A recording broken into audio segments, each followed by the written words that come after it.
Swarnandhra P4 లో భాగంగా AP జిల్లా కలెక్టర్లకు AP chief secretary Vijayanand video conference నిర్వహించారు. బంగారు కుటుంబాల ఎంపికలో ప్రత్యేక దృష్టి పెట్టి త్వరగా పూర్తి చేయాలని కలెక్టర్లకు ఆదేశాలు జారీ చేశారు. వచ్చే ఆగస్టు 15 నాటికి 15 లక్షల బంగారు కుటుంబాల ఎంపికపై దృష్టి పెట్టాలి అన్నారు. వచ్చే నెల మొదటి వారంలో స్వర్ణాంధ్ర P4 పై సీఎం చంద్రబాబు సమీక్ష నిర్వహిస్తున్నారని తెలియజేశారు. నంద్యాల జిల్లా పాణ్యంలో జరిగిన పరుచూరి అశోక్ హత్య కేసును పోలీసులు ఛేదించారు. 10 మందిని అరెస్ట్ చేసి వారి నుంచి కత్తులను స్వాధీనం చేసుకున్నారు. 10 మందితో కలిసి అశోక్ చౌదరిని కంట్లో కారం కొట్టి కత్తులతో ఇనుప రాడ్లతో హత్య చేశారు. నిందితులు పరారీ కావడంతో పోలీసులు గాలించి నిందితులను పట్టుకున్నారు. నంద్యాల మైనర్ బాలికను వేధిస్తున్న ఘటనపై పోలీస్ శాఖ సీరియస్ అయింది. శక్తి యాప్ లేదా 112కు కాల్ చేస్తే చర్యలు చేపడతామని నంద్యాల 2 టౌన్ సీఐ ఇస్మాయిల్ తెలిపారు.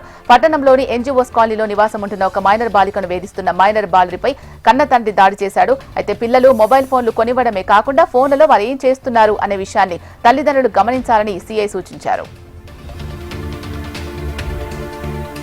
నంద్యాలలో బాబు షూరిటీ మోసం గ్యారంటీ కార్యక్రమంలో ఆత్మకూరులోని గొల్లపేటలో మాజీ ఎమ్మెల్యే చక్రపాణి రెడ్డి ప్రసంగించారు.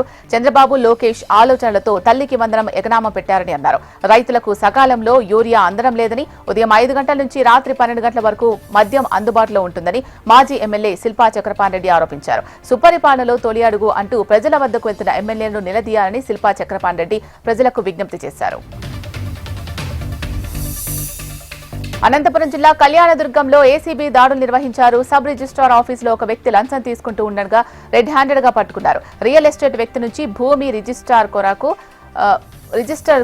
5 లక్షలు తీసుకున్నాడు. దీంతో ఏసీబీ అధికారులు గమనించి అవినీతికి పాల్పడుతున్న వ్యక్తిని రెడ్ హ్యాండెడ్ గా పట్టుకున్నారు. ఎన్నికల ముందు ఇచ్చిన ప్రతి హామీని కూటమి అమలు చేస్తున్నామని కొత్తపేట ఎమ్మెల్యే బండారు సత్యానందరావు వ్యాఖ్యానించారు. ఆత్రేయపురం మండలం ఉచ్చిలిలో జరిగిన సుపరిపాలనలో తొలి అడుగు కార్యక్రమంలో ఆయన పాల్గొన్నారు. వర్షాన్ని సైతం లెక్క చేయకుండా ఎమ్మెల్యే ఇంటింటికి వెళ్లి ప్రభుత్వం నుంచి ప్రజలకు అందుతున్న సంక్షేమ పథకాలను, రాష్ట్రంలో జరుగుతున్న అభివృద్ధి కార్యక్రమాలను వివరించారు. శ్రీశైలంలో అమావాస్య సందర్భంగా శ్రీశైల క్షేత్ర పాలకుడు శ్రీ బయలు వీరభద్రస్వామికి విశేష పూజలు, పరోక్ష సేవ నిర్వహించారు.